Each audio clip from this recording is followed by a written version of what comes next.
अमृता और विवेक ने साया की शक्ति को समाप्त करने का एक महत्वपूर्ण कदम उठाया था, लेकिन दोनों को यह समझ में आ गया था कि केवल एक जड़ी बूटी या मंत्र से वह काला जादू पूरी तरह खत्म नहीं हो सकता था। अब उन्हें उस गांव के भीतर छिपे और भी अंधेरे राजों को उजागर करना था, जो साया की शक्तियों से जुड़े हुए थे। हमने एक बड़ा कदम उठाया है, अमृता ने कहा, लेकिन अब हमें उस स्थान के बारे में और गहरी जानकारी प्राप्त करनी होगी जहां काला जादू उत्पन्न हुआ था। विवेक ने सहमति में सिर हिलाया। हमने एक खतरे का सामना किया है, लेकिन इससे भी बड़ा खतरा हमारी जड़ों में है। अगर हम उसे पूरी तरह से नष्ट नहीं करते तो वह कभी भी लौट सकता है। अमृता और विवेक ने गांव के बुजुर्गों से मदद लेने का निर्णय लिया। वे जानते थे कि पुराने समय के लोग वह सब जानते होंगे जो नई पीढ़ी से छिपा था। गांव के सबसे बुजुर्ग बाबा रामनिवास से मिलकर उन्होंने उस काले जादू की शुरुआत के बारे में पूछा। बाबा रामनिवास ने कहा, यह काला जादू बहुत पुराना है। साधु वैद्य ने इसे खुद अपनी जड़ों से जोड़ा था। वह एक विशेष चक्र के माध्यम से उस शक्ति को इस गांव में लाया था और तब से यह शक्ति यहीं बसी हुई है। लेकिन उस शक्ति को समाप्त करना बहुत मुश्किल है, क्योंकि यह हमारी धरती में समाई हुई है। तो हम क्या करें? विवेक ने पूछा। उसकी आवाज में तनाव था। बाबा रामनिवास ने गंभीरता से कहा, तुम्हें उस चक्र के स्थान पर एक साथ आकर उस शक्ति का सामना करना होगा। वह स्थान किसी जंगल के भीतर छिपा है। तुम्हें वहां जाकर उसे नष्ट करना होगा ताकि वह शक्ति पूरी तरह से खत्म हो सके। अमृता और विवेक ने अगले दिन ही अपनी यात्रा शुरू की। उन्होंने बाबा रामनिवास की सलाह मानी और उस जंगल की ओर रुख किया जहां उस काले जादू का चक्र था।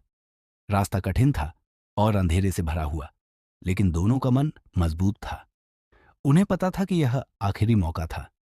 जंगल में पहुंचते ही दोनों ने महसूस किया कि यह स्थान किसी अजीब शक्ति से घिरा हुआ है। हवा में घुटन थी और जगह में कुछ ऐसा था जो उन्हें डराने का प्रयास कर रहा था। लेकिन वे बिना रुके आगे बढ़े। अचानक उन्होंने देखा कि जंगल के बीच एक पुराना मंदिर खड़ा था, जो अजीब तरीके से धुंधला दिखाई दे रहा था। यह वही स्थान था जहां उस काले जादू का चक्र स्थित था।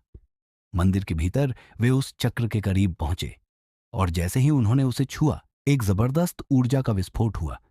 साया की आवाज फिर से गूंजने लगी, तुम दोनों कभी भी मुझे नष्ट नहीं कर सकते।